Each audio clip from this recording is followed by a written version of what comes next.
রাতে ঘুম আসছিল না। শরীরটা কেমন জানি অস্থির লাগছিল। মনে হচ্ছিল যেন কিছু একটা ঘটে যাবে আজ। আমি বিছানায় শুয়ে ছাদের দিকে তাকিয়ে থাকছিলাম। একসময় ঘুম চলে এলো। হঠাৎ একটা শব্দে আমার ঘুমটা ভেঙে গেল। ঘরের পাশের করিডোর থেকে আওয়াজ আসছিল। আমি আস্তে করে দরজার দিকে এগিয়ে গেলাম। চোখ ঘষতে ঘষতে দেখলাম মা আর আমার ভাই একই ঘরে। আমি অবাক হয়ে গেলাম। দরজার ফাঁক দিয়ে দেখে মনে হলো মা দাঁড়িয়ে আছেন আর ওর গায়ে হাত রেখেছে। কিন্তু আমার ভাইও মায়ের গলা জড়িয়ে ধরেছে। আর কিছু একটা বলছে। আমার শরীর কাঁপছিল। আমি দাঁড়িয়ে দাঁড়িয়ে শুনছিলাম। ভাই বলছিল, মা তুমি আজ একা ঘুমিও না। আমাকে কাছে রাখো মা। মা কিছু বলছিল না। শুধু হাত বুলিয়ে যাচ্ছিল ভাইয়ের গায়ে। আমি শুনতে পাচ্ছিলাম মায়ের নিঃশ্বাস ভারী হয়ে গেছে। একটা মুহূর্তে ভাইটা মায়ের গালটা চুমু খেয়ে ফেলল। আর বলল, মা তোমার গায়ে অনেক সুন্দর একটা ঘ্রাণ। আমার চোখে পানি এসে গেল। আমি জানি না কেন বুকটা হুহু করে উঠল। আমি দেখি মা আর ভাই বিছানায় বসে পড়েছে। ভাই মায়ের গায়ে চেপে বসে মায়ের গলা চুমু খাচ্ছে। মা বলছিল না কিছু। শুধু একবার বলল, এসব ঠিক না। ভাই বলল, মা তুমি তো কিছু বলছো না। তুমি কি আমায় ভালোবাসো না? মা চোখ বন্ধ করে ভাইয়ের কপালে একটা চুমু খেল। তারপর বলল, শোন, আজ রাতটা শুধু আমাদের। তুই আমার বুকের মাঝে ঘুমাস। আমি তোর মাথায় হাত রেখে রাখব। আমি চুপ করে দাঁড়িয়ে সব দেখছিলাম। আমার চোখের পানি থামছিল না। কিভাবে এমন হলো? আমার ভাই যে কিছুদিন আগেও আমাকে জড়িয়ে ধরত, আমার কপালে চুমু খেত, আমাকে বলতো, দিদি তুই অনেক ভালো। আর আজ ও মায়ের গলা জড়িয়ে ঘুমিয়ে পড়ল। আমি ধীরে ধীরে নিজের ঘরে ফিরে এলাম। কিন্তু বিছানায় বসেই কাঁদতে লাগলাম। বুকে একরাশ ভার। আর শরীরে কেমন একটা জ্বালা হচ্ছিল। আমার বুকের ভেতরটা ফেটে যেতে লাগল। ভাইটা যেভাবে মায়ের ঠোঁটে ঠোঁট ছুঁইয়ে দিল, সেই দৃশ্যটা চোখের সামনে ভাসছিল। আমি আর সহ্য করতে পারছিলাম না। নিজেকে শক্ত করে ভাবতে লাগলাম, আমি কি কিছু করব? না চুপচাপ দেখব? তবে একটা কথা বুঝলাম, ভাই এখন শুধু আমার ভাই না। মা আর ওর মাঝে এখন অন্যরকম কিছু গড়ে উঠছে, যেটা আমি চাই না। আমি হারাতে চাই না ওকে। সেই রাতে আমি ঠিক করলাম, আমি ভাইকে আবার নিজের দিকে টানব। ওর বুকের জায়গাটা আমি আবার দখল করব। ও আমার ভাই ঠিক আছে, কিন্তু আমি ওর মনের ভেতরের সবচেয়ে কাছের মানুষ হয়ে উঠব। তাই আমি আর চুপ থাকব না। ভাইকে আবার আমার দিকে টেনে আনব। সেই রাতে আমি একেবারে ঘুমোতে পারছিলাম না। বিছানায় শুয়ে শুয়ে শুধু ভাবছিলাম দিনের ঘটনা। মা আর ওকে একসাথে দেখতে দেখে আমার বুকের ভিতর কেমন যেন একটা চাপা ব্যথা হচ্ছিল। কিন্তু আবার ঠিক সেই সময়েই মনে হচ্ছিল, আমি ওকে মায়ের সঙ্গে ভাগ করে নিলে কেমন হয়। আমি তো ওকে ভালোবাসি, সেটা ঠিক। কিন্তু মাও তো ওকে পছন্দ করে ফেলেছে। আমি ধীরে ধীরে ঘর থেকে বের হলাম। দেখলাম মা আর ওর ঘরের দরজা আধখোলা। ভিতর থেকে হালকা আলো আসছিল।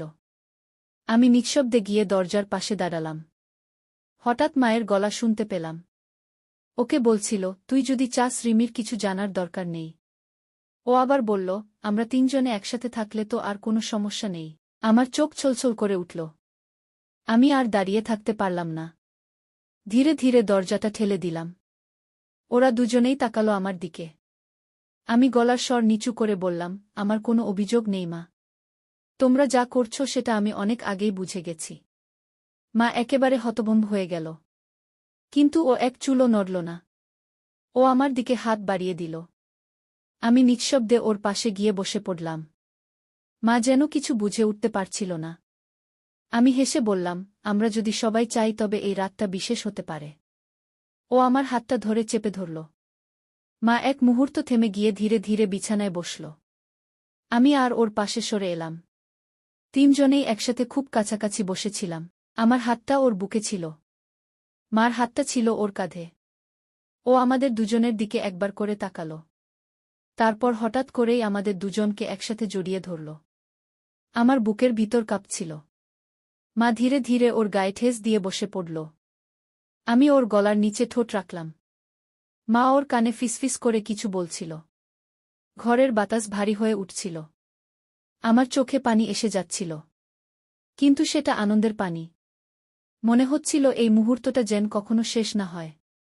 মা আমার দিকে তাকিয়ে হেসে বলল, তুই যদি চাস তাহলে আমিও তোর সঙ্গে থাকতে পারি রিমি। আমি মাথা নেড়ে বললাম, তোমার ছায়ায় আমি সব কিছু ভাগ করে নিতে রাজি মা। ও আমাদের দুজনকে চেপে ধরল আরও জোরে। আমার ঠোঁট ছুঁয়ে গেল ওর গাল।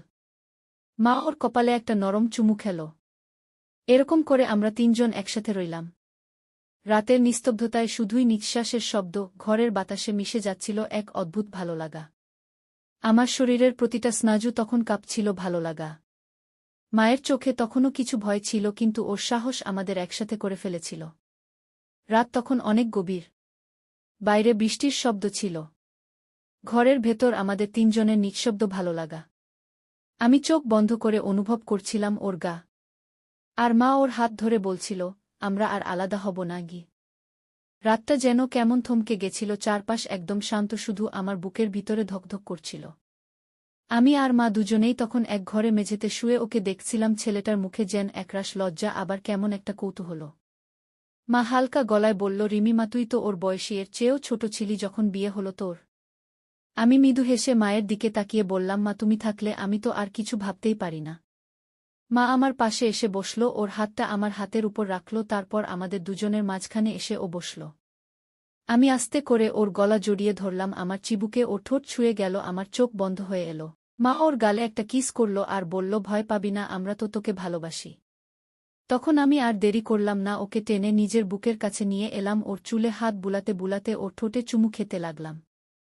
মা পাশে বসে হাসছিল, বলল, রিমি, তুই এখন সত্যি কেমন বদলে গেছিস। আমি বললাম, মা, ভালোবাসা মানুষকে বদলে দেয়। মা আমার কাঁধে হাত রেখে বলল, আমি চাই আজ রাতটা আমাদের তিনজনের হোক, মনে থাকবে সারা জীবন।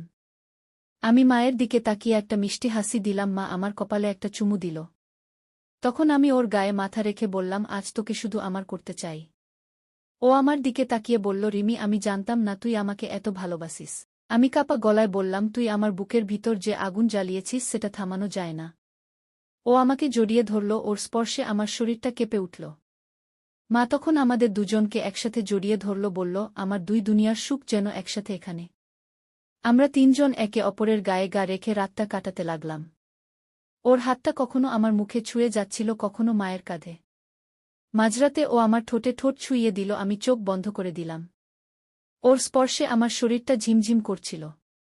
মা ওর পিঠে হাত বুলিয়ে বলল, আর কাঁপিস না, আমরা তোকে ভালোবাসি। আমি আর ও একে অপরের মাঝে হারিয়ে গেলাম। রাতটা কেটে গেল ভালোবাসার জড়িয়ে ধরায়, চুমুতে, আদরে। তিনজনের শরীর একসাথে উষ্ণ হয়ে উঠেছিল। ভোরের আলো যখন জানালায় ঢুকল তখনও আমরা একে অপরের শরীর জড়িয়েছিলাম। আমার মুখে একটা শান্তির হাসি।